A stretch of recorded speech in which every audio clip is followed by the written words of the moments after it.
Notre Dame. Is it Kenny Minchie?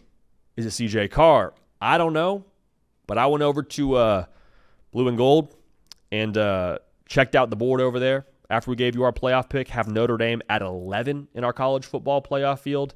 We got a friend from we got a call from our friend, Mr. Mike Stinger, with his take on Notre Dame and how we see them in the college football playoff and his issues with it. Take a listen. This is Mike Stinger, not anyone else. But the biggest problem I have with your college football playoff prediction is Notre Dame at 11 losing to Penn State.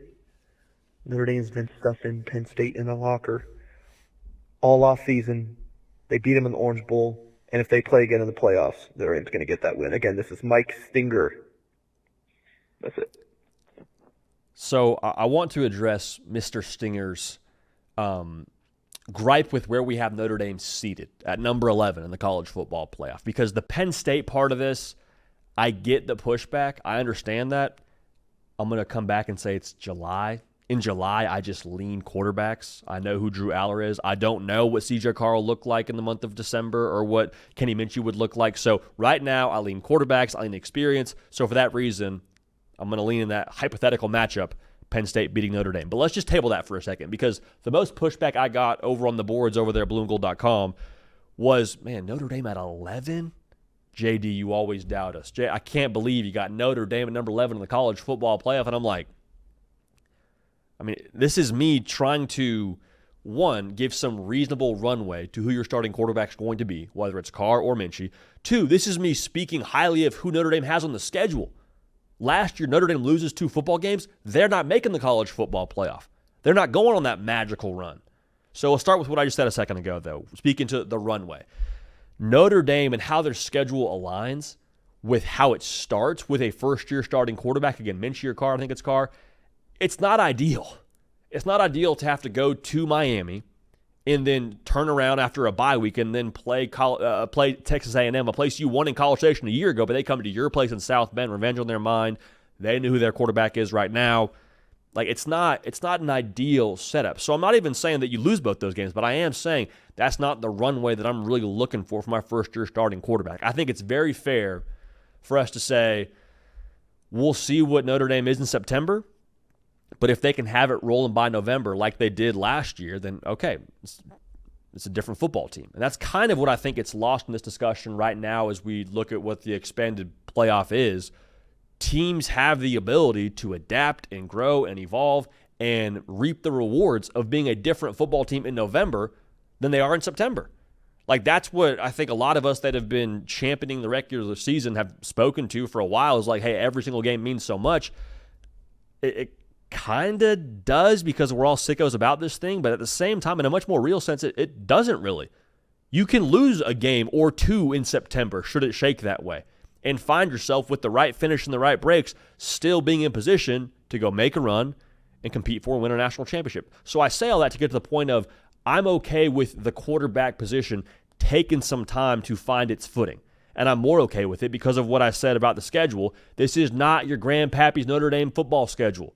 They didn't schedule Cornell and Yale and a couple of other no-goods to just find themselves undefeated at the end of the season. Like, Notre Dame is going to have some real rigor to their schedule. So I'm not worried this year about them not playing a conference championship game. Notre Dame is going to be in position to where if they go 10-2, and if that 10-2 is with a tiebreaker over Miami, who I think is going to be pretty good this year, that should get you in.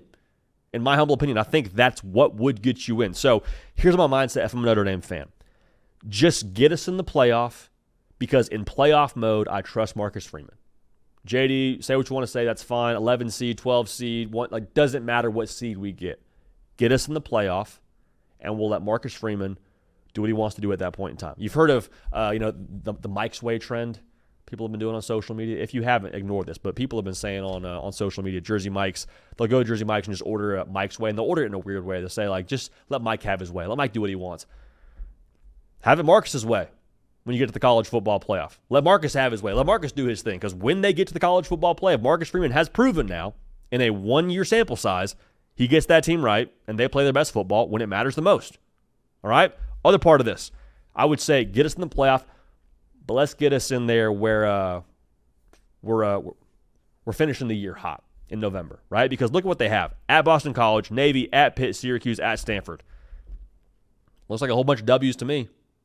Looks like a buffet of wins to me. At that point in time, your quarterback, you would hope, is playing confident football. You would hope has his feet underneath him. Rosters found their identity. Offense has found their identity. Last year, this is a great example of, going back to Notre Dame and the evolution of what's allowed now in college football over the course of a season. I don't think Notre Dame really found out who they were until like late October offensively. Very, very different approach to me schematically with what they did with Riley Leonard during the month of November throughout that playoff and what they did early on in the year where you're losing football games. Very, very clear they found their footing and found who they wanted to be. So that's where the excitement is to me. When Notre Dame finds their footing, this team, I think, has a lot more horsepower than what last year's team was. And that's not knocking Jeremiah Love or Gray House or whatever. I think it just truly who you have at quarterback in what I'm assuming will be a CJ Carr-led offense, there is an opportunity to be more multiple with those weapons. Malachi Fields, Will Pauling, Jaden Grayhouse, Faison. You've heard me name those names before if you're a Notre Dame fan and you watch our show. But if not, those are guys that are going to, I think, add a different level of explosiveness, yes, but also different skill sets in that receiver room. And a quarterback now who can actually deliver them the football consistently.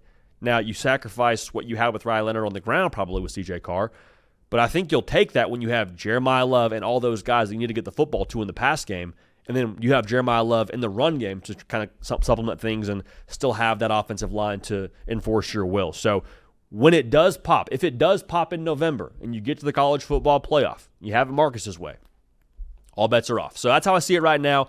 I'm just trying to give a little bit of runway here to Notre Dame. And but that schedule, man, you go 10-2. The right 10-2, I think, gets you in. That's what I think Notre Dame will have.